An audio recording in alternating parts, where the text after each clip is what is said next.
구독하기 눌러주세요. 저는 20개월 아이를 키우고 있는 25살 주부예요. 글을 매끄럽게 쓰지 못하고 이리저리 튀어도 맞춤법을 조금 틀려도 이해해주세요. 어제 있었던 일을 씁니다. 첫 아이 때도 입덧이 심했지만 거의 매주 주말마다 시댁을 갔었어요. 1시간 거리. 지금은 둘째 아이 임신 중이고 초기라서 입덧이 심해 3주 정도 못 갔네요. 모처럼 남편이 쉬는 일요일이라 아침에 청소하고 비와서 못했던 빨래를 하느라 진이 다 빠졌는데 점심쯤 되니 남편이 집에 나갈까? 라고 하더라고요. 남편은 평일 9시 퇴근에 토요일도 4시까지 일하고 저녁에 회사 직원 집에 초대받았다고 해서 같이 갔는데 다른 큰아이들이 남편만 붙잡고 놀아달라고 해서 이번 주는 우리 아이랑 온전히 놀아준 시간이 없더라고요. 저는 제가 좀 힘들어도 우리 세 식구 나가서 뛰어놀고 하려고 했는데 집에 가고 싶어하는 눈치라 어머님 아버님도 손주 보고 싶을 거라 생각해서 기분 좋게 집을 나섰네요. 제가 시댁을 자주 안 가려고 해요. 결혼 4년 차인데 신혼 1년 동안 거의 매주 갔어요.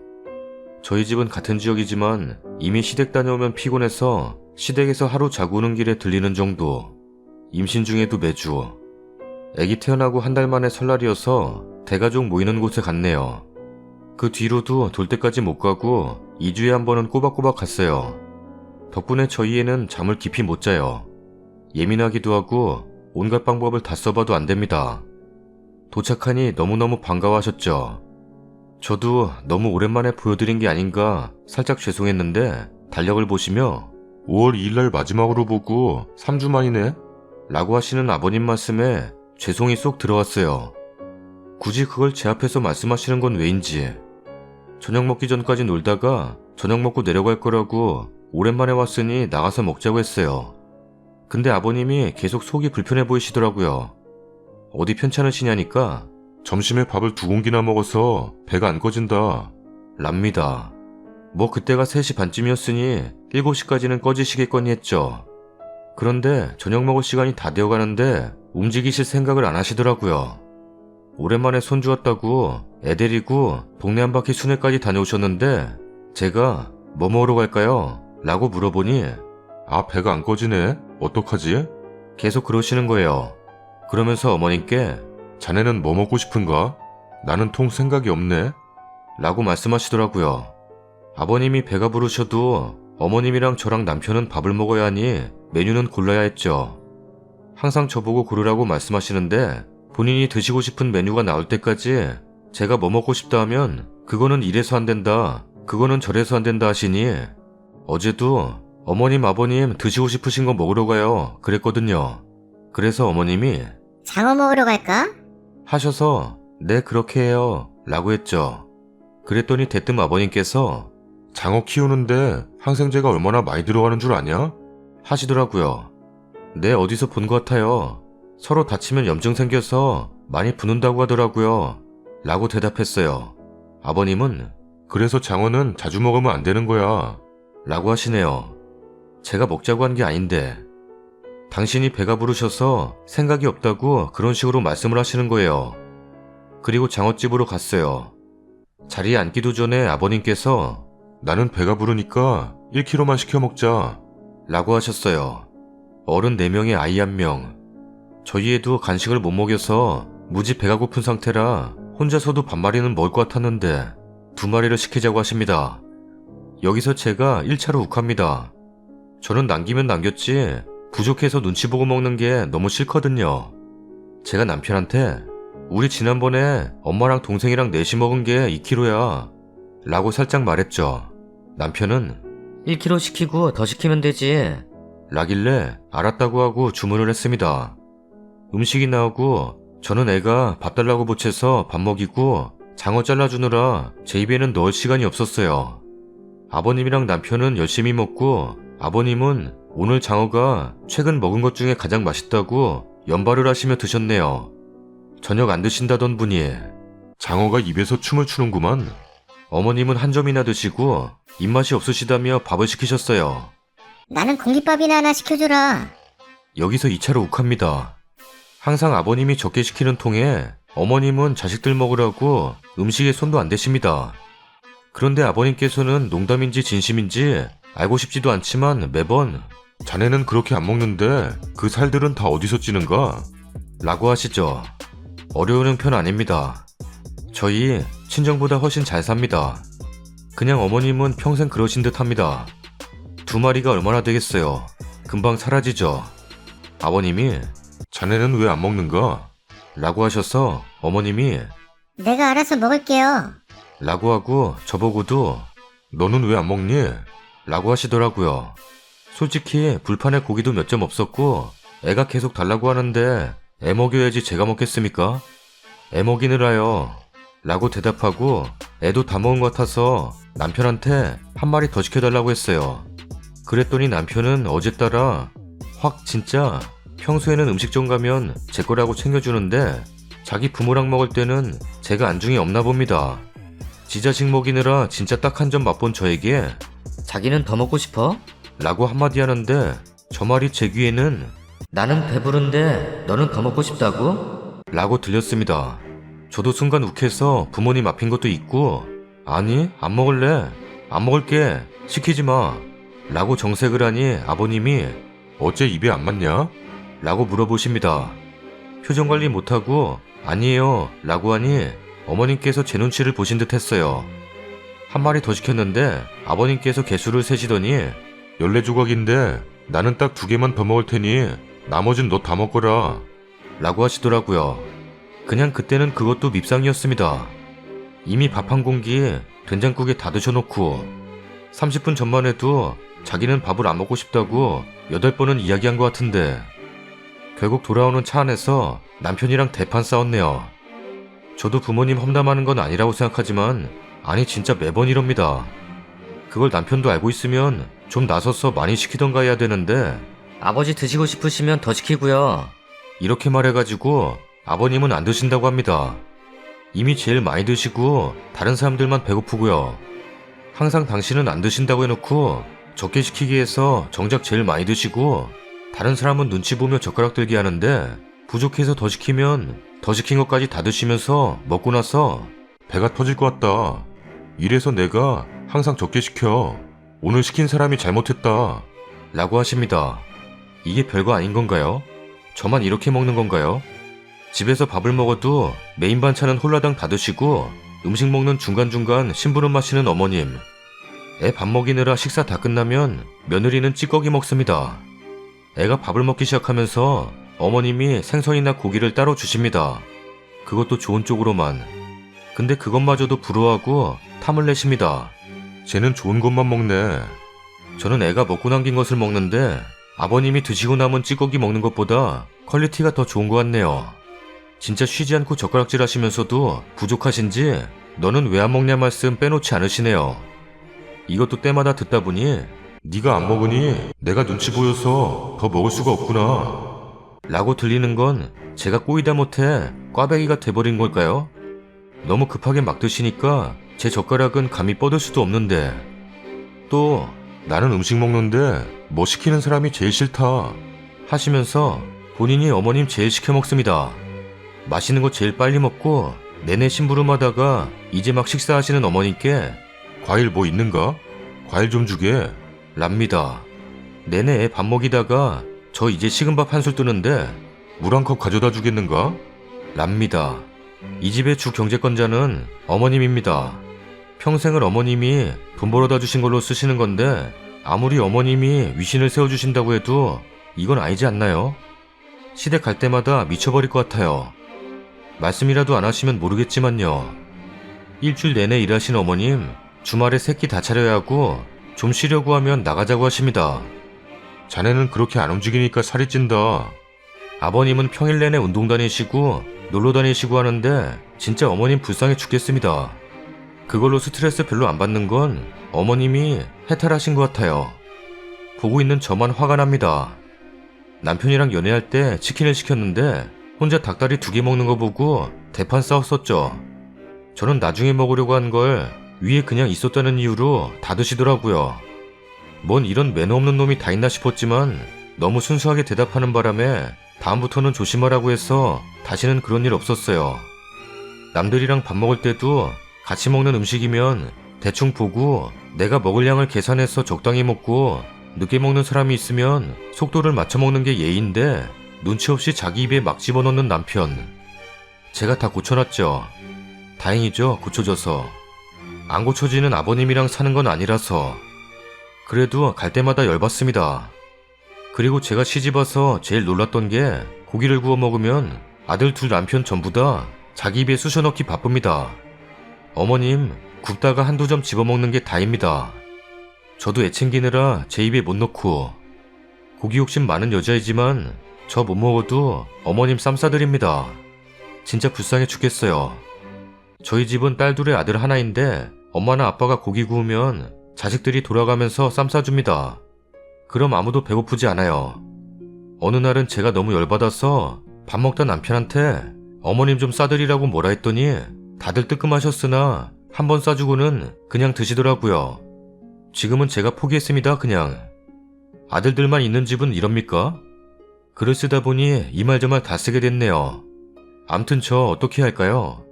진짜 시댁 가는 길에서부터 명치가 턱 막히는 기분이에요.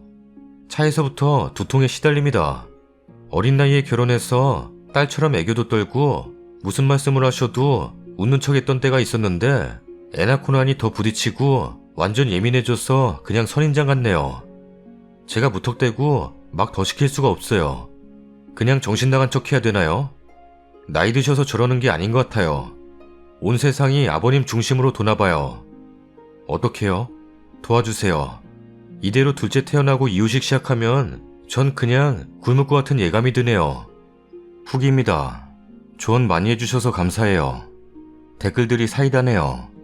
댓글대로 해보니까 조금 나아진 것 같기도 하고 아닌 것도 같은데 일단 제 속이 조금이나마 후련해요. 댓글에 음식 먹을 때 저보고 더 시키라고 하셔서 벼르고 있었어요. 저글을 적고 한 주 지나서 시부모님들과 또 외식을 했어요. 갈비집을 갔는데 또 시아버지가 연탄 돼지갈비야? 연탄 연기가 몸에 얼마나 해로운지 모르는가? 고기도 너무 많이 먹으면 안 좋아. 지방간이 쌓여. 콜레스테롤도 높아지고. 그리고 나는 아까 고구마 먹어서 배부르다. 3인분만 시켜라. 랍니다. 어른 4명에 아이 1명. 저희는 5명이 3인분을 시켰어요. 점원인지 사장인지 저희에게 오셔서는 죄송하지만 손님, 저희 가게는 손님 한 명당 1인분씩 주문하셔야 됩니다. 라길래 시아버지가 거참, 나 여기 단골이야. 2달 전에도 왔었어. 2달 전이요? 죄송합니다, 손님. 일단 3인분 줘. 먹고 더 시킬 거야. 라고 하십니다. 그래서 제가 아버님, 저희 다 배고픈데 3인분은 너무 적지 않아요? 라고 했더니 아니다. 여기는 양이 많아. 음식을 남길 수도 있어. 음식 남기는 건 나쁘다. 일단 3인분. 라고 완강하게 말씀하셔서 점원인지 사장인지는 민기적거리더니 3인분을 가져오시더라고요. 먹고 나오면 싸가면 되잖아요. 라고 말하고 싶은 거 1차로 참았습니다. 남편은 먹고 더 시키자. 그러면 되지 뭐. 랍니다. 여기는 고기를 다 구워주느라 잘 먹을 수 있겠구나 싶었는데 애가 또 밥 달라고 보채서 밥 먹이고 어르고 달래느라 저는 또 몇 점 못 먹었네요. 남편은 자기도 좀 먹어. 이제 내가 애 볼게. 라길래 웬일로 내 신경을 쓰지 했는데 말로만 저러고 정작 신경도 안 쓰더라고요. 시아버지는 3인분 중에 딱 1.5인분 드신 것 같네요. 배부르다고 하신 분이 제일 많이 드셨어요. 시아버지는 먹는 속도가 굉장히 빨라요. 임플란트 하시기 전에는 평범하게 드셨는데 임플란트 하고 나셔서는 진공청소기처럼 흡입하세요. 속도를 따라갈 사람이 몇 안 됩니다. 비슷하게 먹는 사람은 남편 정도. 남편도 빨리 먹는 편이에요. 아니, 빨리 먹는 편이 아니라 빨라요. 시어머니는 역시 2점쯤 드셨나 모르겠네요. 애 어느 정도 케어하고 슬슬 먹어볼까 하는데 딱 2점 남아있네요. 제가 남편한테 말했어요. 고기 더 시키자. 먹을 게 없네. 그랬더니 배고파? 랍니다. 어처구니가 없었어요. 젓가락질 안 하고 있던 거 못 봤나? 시아버지는 많이 못 먹었지? 집에 치킨 남은 거 있다. 그거 먹어라. 랍니다. 정말 황당했어요. 제가 아버님 고기 더 시키면 안 돼요?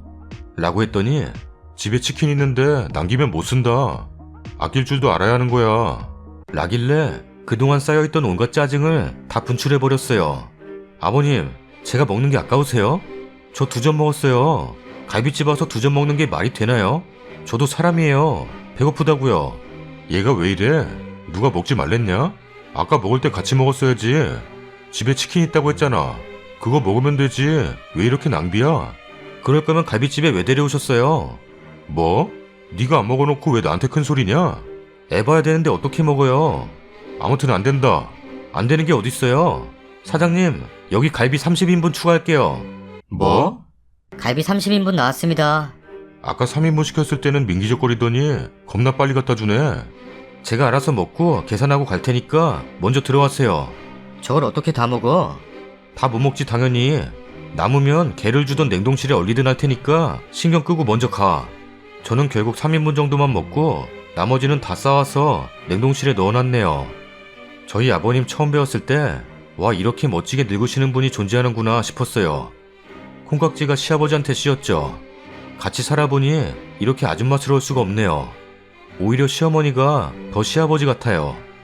상대방에 대한 배려가 너무 없어요. 먹는 건 일편적인 예죠.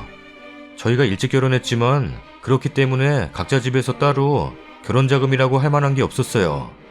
제 동생들도 어렸고요.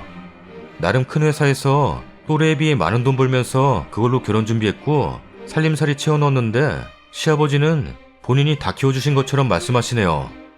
그래서 그런 건가 아들을 그리 키워서 그런지 조금만 힘들면 부모님한테 손 벌리려고 해요. 저도 처음에는 그러는 거 아니라고 우리가 해결하면 조금 오래 걸릴 뿐이지 할 수 있다고 했었는데 말도 안 듣네요. 육아하는 동안도 네가 뭘 알겠냐는 식입니다. 주 양육자가 저고 태어나서 지금까지 제가 봤는데 제 자식 저보다 더 잘 알고 잘 키우려고 노력하고 고민하고 있는데 누가 저보다 더 하겠냐고요. 근데 시아버지는 항상 제가 어리다고 무시를 깔고 들어 하십니다. 남편은 네 자격지심이라는데 장난하냐고 단둘이 있을 때만 그런다고 하니 뭐라 반박 못하더라고요. 애 신생아 때는 시댁 가는 게 너무 힘들었어요. 수면 패턴 잘 지키다 시댁 가면 애 더 보자고 10시 11시까지 못 재우게 하시고 제가 남편 찔러서 억지로라도 재우러 들어가면 밖에서 TV 소리, 말소리, 문소리 배려 없이 내십니다. 애도 안 자고 있는데 자고 싶겠습니까? 애가 울면 자기 싫은 애 억지로 재운다고 데리고 나가고 현관문 옆방이라 새벽 내내 엘리베이터 소리에 깨고 깨서 울면 왜 우냐고 들어와 보시고 저는 잠옷 안 입고 자는데 시댁에서는 언제 들어오실지 모르니 입고 자야 해서 너무 불편합니다. 암 걸릴 것 같은 기분이에요. 애가 울지 그럼 웃습니까? 우리 애는 깊은 잠을 못 잡니다. 규칙적이고 체계적인 수면 교육을 해도 1시, 2시부터는 깊이 못 자요. 이유식하기도 전에 귤이고 딸기고 애가 싫어하는데도 입에 문질문질 밀어넣기. 저보고 자라고 하셔놓고 일어나 보니 귤로 물든 내복. 아무리 설명을 해도 듣지를 않으십니다. 남편 친구 부부한테 울면서 하소연해서 남편 다그쳐서 시부모님께 말씀드렸는데 듣나 했더니 다시 복귀. 애기 엄마면 특히나 첫애 엄마들은 돌전까지 얼마나 예민한지 아시죠? 최근에 처음으로 애가 입원했을 때는 저도 애도 아프다니 저희 모자 데려가셔서 밥도 먹이고 애도 봐주신다고 데리고 가셔서 애가 39도를 넘는데도 운다고 품에 안고 계셔서 7시간 넘게 유지.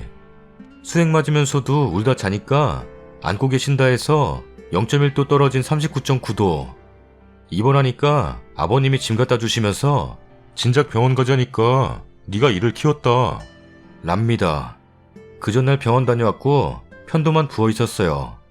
열난 거 한두 번이 아니기에 저도 내공사여서 시원하게 해주면 금방 떨어져서 잘 먹고 잘 노는 아이인데 본인들이 가자고 데리러 와서 병 키워놓고 저보고 그따위 막말을 하는데 안 그래도 내 자식 아파서 제일 속상한 건 난데 안 왔어야 했는데 거절 못한 내가 대역 죄인인데 근데 더 기가 찼던 건 입원 안 했으면 그 다음날 스케줄이 밖에 나가서 점심 먹고 이모님네 집구경 가는 거였네요. 저한테 한마디 상의도 없이. 그래서 태어나고 3주를 연락 먼저 안 했어요. 그리고 다들 왜 시댁을 자주 가냐 하시는데 진짜 제가 멍청이였네요. 시이모님 시부모님 생신에 이모님들 가족 모임까지 다 따라다녔네요. 그러니 거의 매주 간 거예요. 부족한 며느리라고 생각되고 잘해야겠다 생각했기에 부르시면 무조건 가야 되는 줄 알았는데 저희 시댁만의 가풍.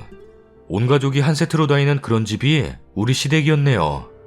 정작 이모님 자식들조차도 바쁘고 일 있어서 안 오는데 그렇게 데리고 다니시길 좋아하세요. 올해는 저도 많이 아프고 애도 아프고 해서 많이 불참했는데 직접 전화드려서 못 가서 죄송하다고 다 인사드렸어요. 그 집 자식들은 우리 집 경조사에 전화 한 번 없는데 말이죠. 그리고 친정부모님이 저희 어렵게 키우셨어요.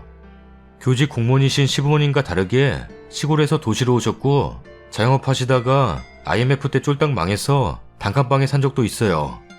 그치만 삼형제 바르게 잘 컸습니다. 대기업 공무원까진 못됐어도 수능 끝나는 즉시부터 알바하고 공부해서 등록금 보태고 용돈 안 받고 교통비, 통신비, 식비 다 해결했습니다. 군대 간 막내 제외하고 졸업하자마자 취업했고요. 그래서 부끄럽지 않았습니다. 결혼할 때도 크게 묻지 않으셔서 배려심 깊으신 어른들이라고 생각했어요. 친정집 아직도 주공아파트 몇 평에 사시는지도 아세요. 근데 도련님이 여자친구를 만나실 때마다 집안 학벌 부모 이런 이야기를 저 밥 먹을 때마다 하십니다.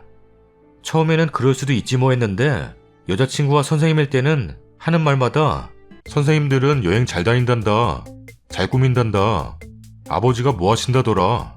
고향이 어딘데 거기가 잘 사는 데라더라. 등등. 저 식구들 먹다 남은 찌꺼기에 식은 밥 먹다가 저런 소리 들으면 솔직히 눈물 납니다. 참고 꾸역꾸역 먹어요. 밥 먹고 과일 먹으면서 꼭 그런 이야기를 하세요. 친구들이 일하기 시작하면서 여유 생기고 하니 유럽이니 캐나다니 놀러 다니는데 안 그래도 그거 보면서 일찍 결혼해서 후회하는 거 딱 하나가 여행이었네 하며 우울하게 지내는데 거기다 대고 젊을 때는 방석이 여자친구처럼 돌아다녀야 한다. 도련님뿐만이 아닙니다. 사촌 도련님, 사촌 아가씨의 상대방까지 저희 집 식탁에서는 다 그런 이야기가 나오죠. 저 결혼할 때 일찍 가는 거라고 대충 하지 말라고 해서 남들 하는 만큼 하고 받았는데 주변에서 조언해주는 사람이 없어서 그렇게 하는 건 줄 알았어요. 지금에서야 그게 좀 오버였다. 다시 한다면 안 그럴 텐데 후회하는 부분이 생기죠. 근데 어느 누가 2번 하는 결혼 아니고서 완벽하게 하겠어요. 저도 부끄러운데. 사촌 아가씨가 커플링 2개만 하고 간소하게 하는데 참 보기 좋다고 하시네요. 그 많은 시이모님들 앞에서. 이미 저 뭐 받고 뭐 한 줄 다 아시는데 짜증나서 손해보고 다 팔아서 남편 목에 걸어줬네요. 빠른 결혼. 제가 선택하고 제가 후회하는 거지만 아무리 애들 키워놓고 다 할 거야 위안 삼아봐도 지금 하고 있는 건 아니니까. 남들 하는 거 부러운 건 사실이니까 속상하죠. 그렇다고 시간을 되돌릴 수 있는 것도 아니고 물릴 수도 없는 거라. 저도 결혼 안 했으면 그렇게 자유롭고 예뻤을 건데 왜 그때 안 말리셨어요? 라고 해도 눈치가 없어요. 진짜 하나하나 너무 생각 없이 말씀하세요. 제가 그러려니 해야 하는데 모든 말이 상처네요. 자기 아들 결혼 쉽게 한 줄 아는데 진짜 저 아니었으면 누가 안 데려가는데. 제가 너무 어려서 잘못된 선택을 했죠. 제가 서운한 게 많이 쌓였는데 어디 말할 곳도 없어요. 남편한테 말해도 한두 번이어야지 계속 말하면 자기 부모 욕보인다고 듣기 싫어하더라고요. 애꿎은 친정엄마한테 흉보입니다. 엄마가 그때 강하게 못 말린 게 제일 후회된다고. 30 넘어해도 되는 걸 너무 일찍 시켰다고. 날씨가 꾸리꾸리해서 하소연 한 바가지 하고 가네요. 저도 어린 나이 이용해서 시댁에서 감깎다 날린으로 과일 안 깎아요. 엄살쟁이여서 빠릿빠릿 움직이는 공 같은 며느리도 아니긴 해요. 시부모님 앞에서 시선의식 없이 남편 잡을 때도 있어요. 그래도 시는 시인 건지 말 한마디도 다르게 들리네요. 이제 애들 엄마 되면 더 여유로워져야 할 텐데 말이에요. 다음 사연입니다. 이야기가 길어질 것 같네요. 사소한 일로 싸우고 잠이 안 와서 남편 핸드폰을 뒤적이다가 제 생일로 된 비밀번호를 풀고 사진첩을 보았습니다. 맨 처음 뜨는 사진이 어떤 여자가 실오라기만 걸친 채로 찍은 사진이 있더라고요. 이게 뭐지? 하며 계속 봤는데 다른 건 그냥 남편 사진들 뿐이었어요. 두근두근하며 사진의 날짜와 제목 등을 보았습니다.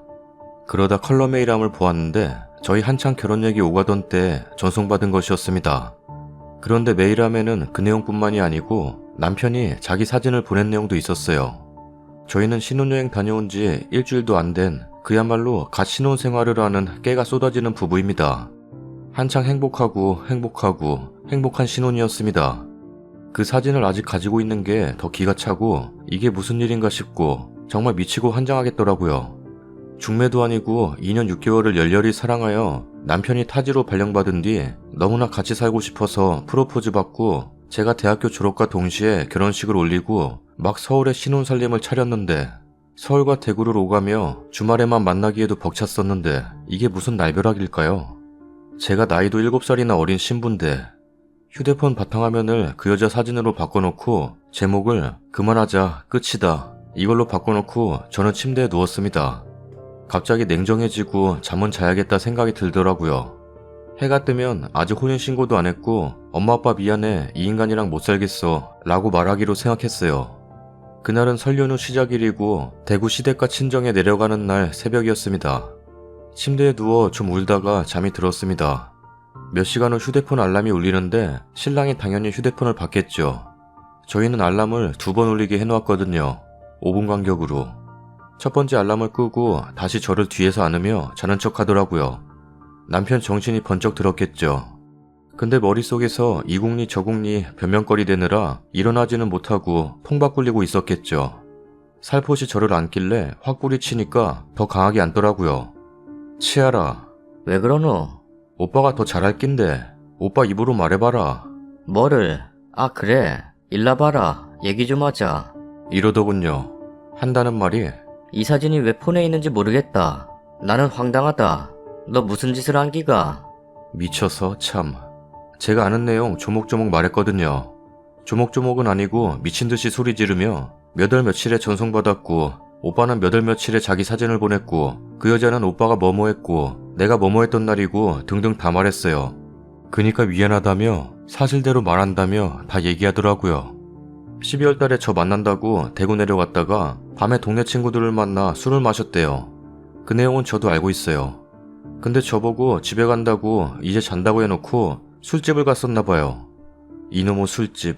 내가 그것 때문에 연애할 때부터 진짜 골 때리고 이것 때문에 몇 번 헤어질 뻔했는데 이 인간이 3번만 봐달라고 3번째 걸렸을 때 완전히 헤어지려고 했는데 무릎 꿇고 울면서 빌어서 겨우 용서해주고 그 후로 1년 정도 넘게 다시는 그런 거 없어서 결혼까지 꼴이 난 거였습니다.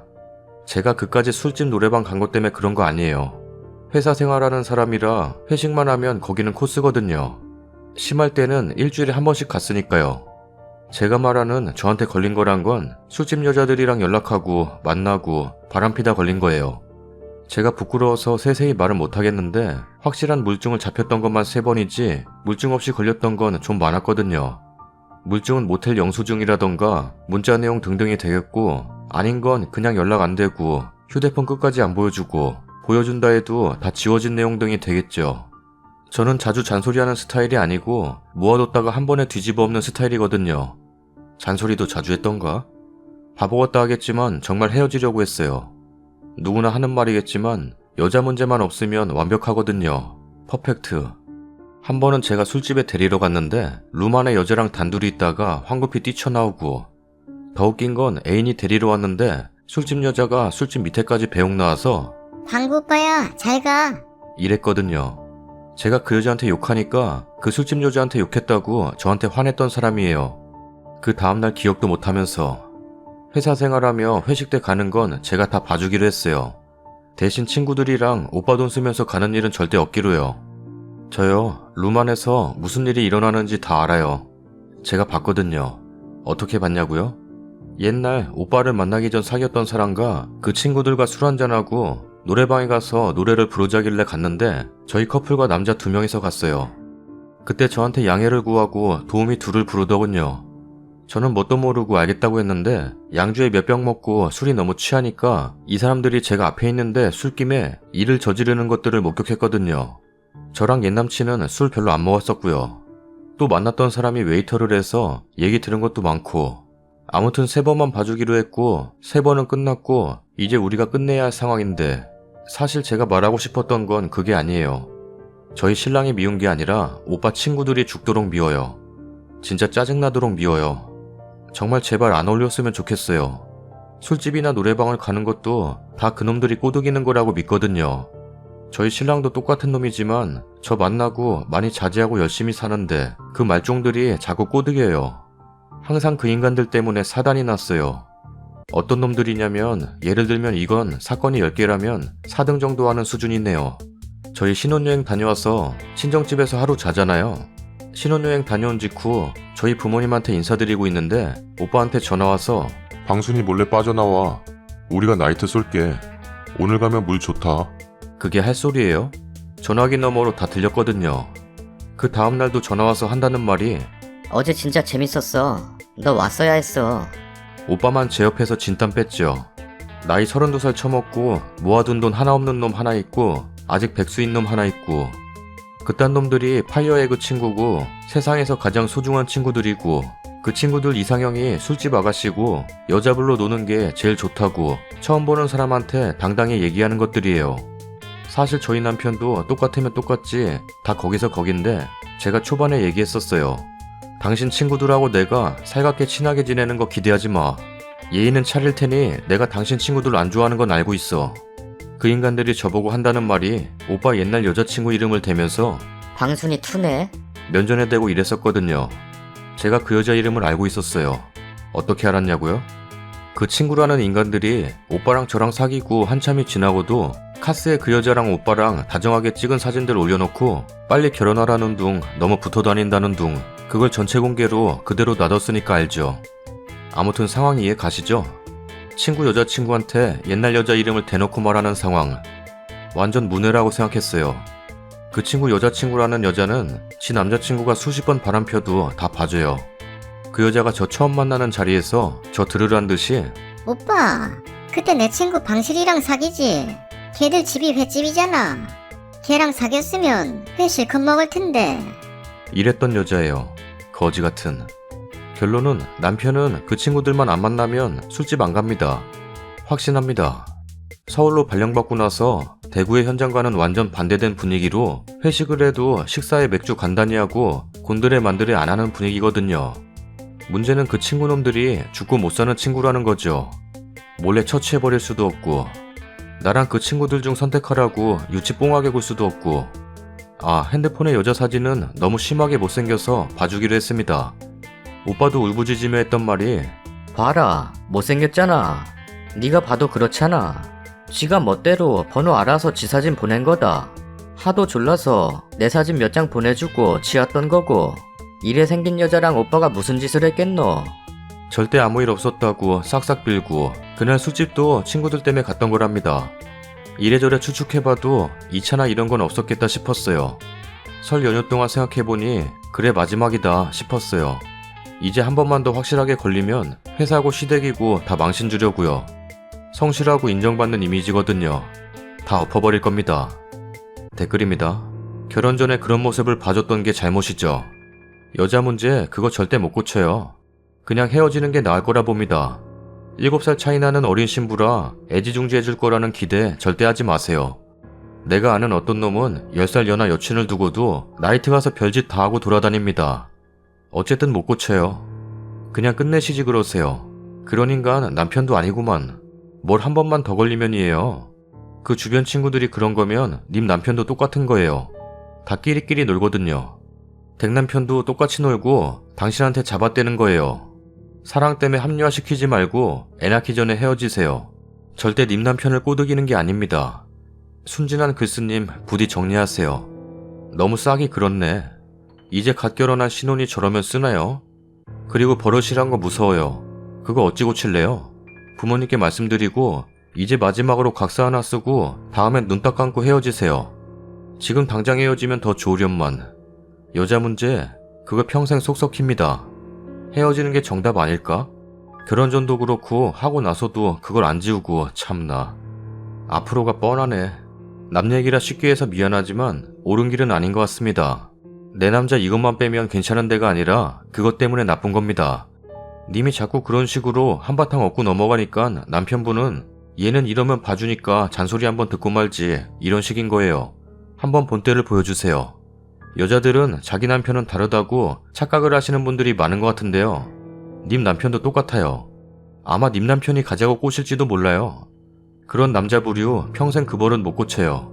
정말 나이 60살 넘어서 고친들 님 마음은 다 송두리째 날아간 후인데 무슨 소용이 있겠어요. 남자들 뻔한 변명들, 여자가 꼬셔서 그랬다는 둥, 자기는 가기 싫었는데 친구들 때문에 어쩔 수 없이 갔다는 둥, 정말 이런 부류 남자들 정말 짜증나요. 다음 사연입니다. 글 쓰다가 지워져서 다시 쓰게 되었습니다. 그래도 아까 썼던 글보다는 차분하게 글을 쓸 수 있을 것 같네요. 저는 올 11월에 결혼식이 있었던 예신이었습니다. 남친은 편의상 예랑이라고 할게요. 연애 결혼이었고 풍족하게 데이트를 즐겼던 사이도 아니었습니다. 연애할 때도 영화 보고 싶다는 말도 눈치가 보일 정도로 예랑이는 쪼들렸습니다. 정말. 제가 제 차로 남친 모시러 갔고 도시락 싸들고 만나서 만난 거 먹이고 공원 산책하는 게 거의 전부였어요. 정말 창피한 얘기지만 돈이 아까워 모텔도 못 갔습니다. 바랬던 건 아니지만 정말 정신적인 사랑 충분하게 했어요. 그래도 남자라고 저한테 모텔비까지 내게 하고 싶어 하지는 않았습니다. 연애 기간 동안 한 번도 서로 가족 간의 왕래 없었고 그것에 관해선 서로 불만 없었습니다. 4년이 넘도록 그렇게 만났고 저는 내년 29입니다. 아홉수가 안 좋다며 올해 날은 급하게 잡고 상견례를 했고 그 자리에서 뭐가 그렇게 당당하신지 시어머니 될 분은 우리는 돈 없다. 라고 말하셨고 저희 부모님은 뭐가 그렇게 죄송스러운 건지 괜찮다. 돈은 있다가도 없고 없다가도 있어. 둘만 잘 살면 되는 거 아니냐? 라고 하셨어요. 없다고 말하셨을 때도 저는 정말 속으로 정말 그렇게 없으실까? 조금이라도 보태주시겠지 했습니다. 그런데 정말 한 푼도 안 보태주셨고 예랑이가 그동안 모은 3천이 전부였습니다. 예랑이 나이가 30입니다. 직장 생활한 지 2년 정도 되었고 연봉 4천 정도 되는데 월급 통장까지 어머님이 관리해주는 마당에 3천이면 정말 빠듯하게 모은 거였습니다. 그래, 있다 그러고 막상 안 주시는 것보다는 나은 것 같다. 맘 비우고 우리끼리 알아서 하자 했습니다.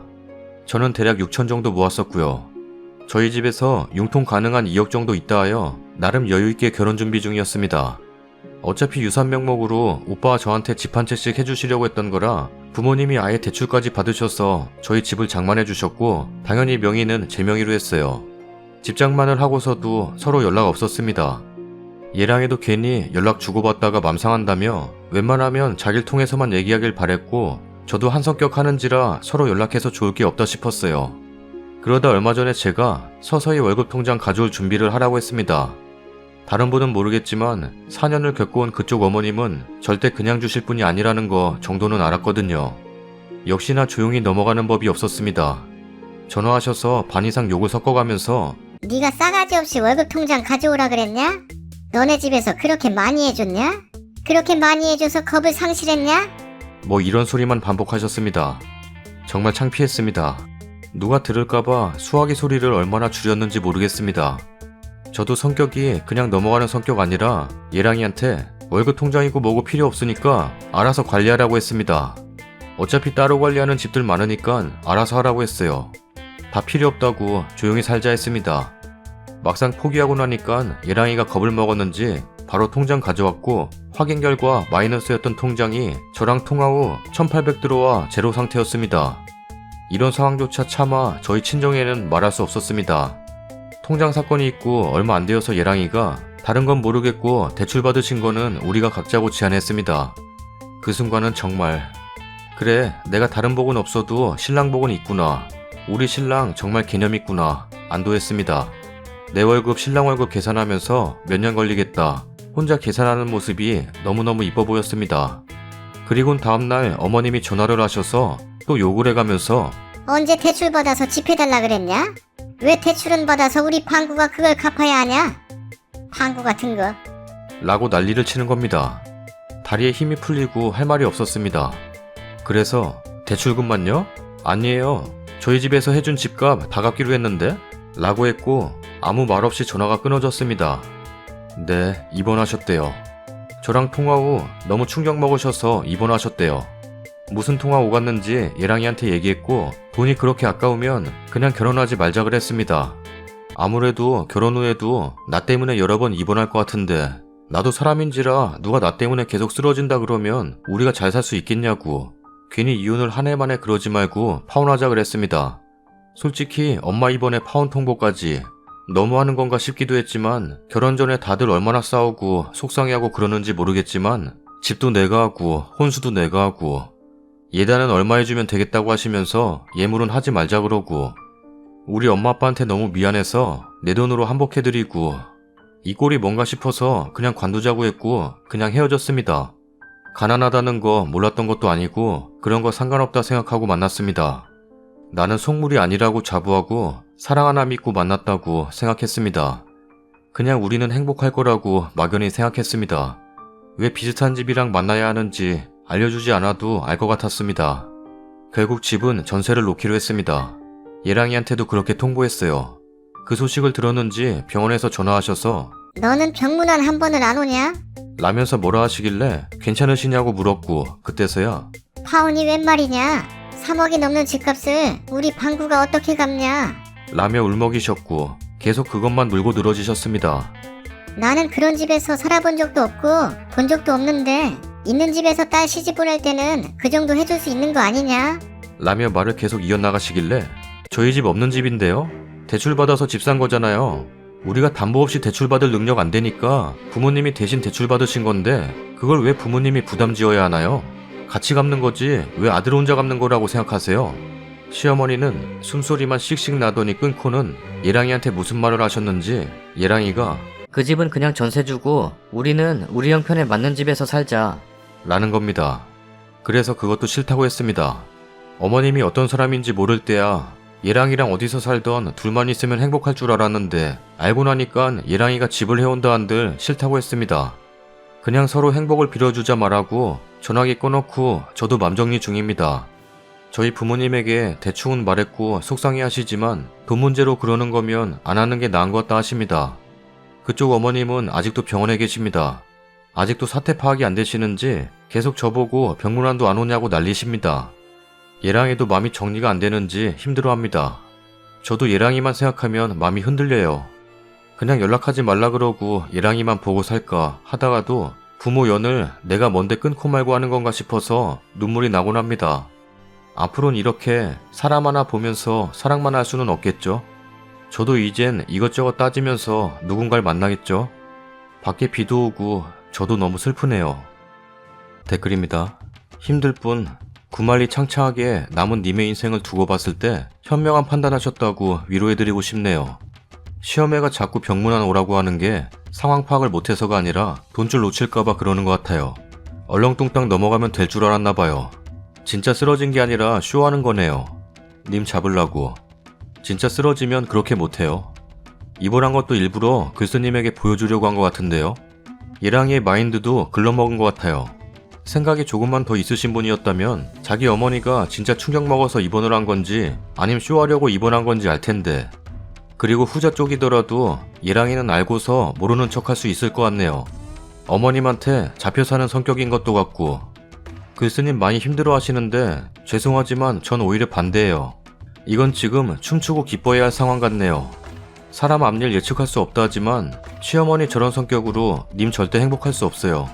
남자분이 그래도 자기 어머니인데 매번 저렇게 곡소리 나오면 님 편만 주구장창 들어줄 수 없거든요. 그 과정에서 님이 얼마나 상처받으실지, 또 그런 집에 시집 보내 내 딸이 뭐가 부족해서 하면서 속상해하실 친정 부모님들의 상처는 어떨지. 님은 정말 천운이에요. 마음 아파하지 마시고 진정한 반려자가 얼른 다가올 수 있도록 마음 훌훌 털어내어주세요. 님은 이미 위로받으셨어요. 이미 축복받으신 정말 천운 가지신 분이에요. 한번 어긋나고 저런 심보를 가진 시모 애기 낳고 살아도 똑같더이다. 자기 맘대로 안 되면 악쓰고 난리치고 며느리 차별하고 내가 참고 노력하면 되겠지 하고 숨죽이고 살면 더 바보 취급하고 저희 신랑 보다 못해 2년 끊는다 하고 발길 끊었네요. 저 때문에 부모 자식 간 연 끊었다는 죄책감 들어서 괴로움 반 홀가분한 반이에요. 전 파혼하길 잘했다고 해주고 싶네요. 시간 지나면 다시 괜찮아질 테니 제발 구렁텅이에 걸어가지 마시길. 저도 없는 신랑 만나서 결혼했거든요. 제가 모은 돈도 더 많았고 그 돈으로 저는 따로 집이 있었어요. 이미 결혼 전에. 신랑 집은 저희 집이랑 비교한되게 없는 집이에요. 그래서 저희 집에서 반대 많이 하셨지만요. 저는 그래도 결혼하고 잘 살고 있어요. 그 이유는 적어도 시댁 부모님들이 못해주신 거 미안해 하시는 분들이고 신랑이 제가 미리 벌어놓은 돈에 기대지 않는다는 거예요. 없는 집 사람이지만 본인 능력은 좋아서 탄탄한 직업 가지고 일하고 제가 돈 100원짜리 동전까지 아껴가며 돈 모아가면서 살고 있거든요. 처음에 한 1년은 정말 힘들었지만 돈 모아서 여자 무시하고 밖에서 쓸데없이 돈 쓰는 남자보단 없는 사람이지만 옆에서 도와주면 크게 발전할 사람이라서 믿고 사는 거예요. 시댁 부모님 하시는 거 보고 거기에 중간 역할 하는 예랑님 보니 님 절대 행복하게 살 수 없을 겁니다. 절대요. 돈 없는 건 님이 옆에서 도와주면 딛고 일어설 수 있지만 그런 시부모님의 그런 예랑은 절대 안 될 분들이네요. 다음 사연입니다. 이번에 결혼 후 첫 명절 친정도 시댁도 우리도 모두 같은 구에 살고 있습니다. 시댁은 원래 부산이었는데 신랑 대학 입학과 동시에 모두 서울로 올라오셨어요. 그래서 대부분 지인 친척들은 부산에 계세요. 이번 추석 연휴 길어서 좋더라고요. 친정 시댁 후딱 다녀와서 쉬어야지 했어요. 근데 시어머니께서 이번에 온갖 친척들 다 올라오신다고 합니다. 전에는 각자 추석 지내고 아버님 쪽 식구들이랑만 보냈다는데 이번부터 시외가 사람들도 온다고 하네요. 그래서 일은 고되겠지만 어쩔 수 없지. 어머님 옆에서 많이 도와야겠다라는 마음도 가졌었어요. 근데 오늘 대뜸 전화하셔서는 너네 이불 몇 개 있냐? 라고 물어보시네요. 우리 결혼한 지 아직 3개월도 안 되었어요. 그래서 친구 4개밖에 없습니다. 심지어 하나는 여름용이에요. 어머님께서 친구 10세트 사라. 엥?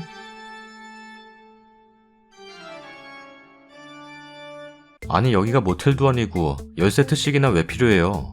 여쭤보니 우리 집에서 어른들을 주무시게 할 것 같다고 하시네요. 진짜 머리가 하얘졌어요.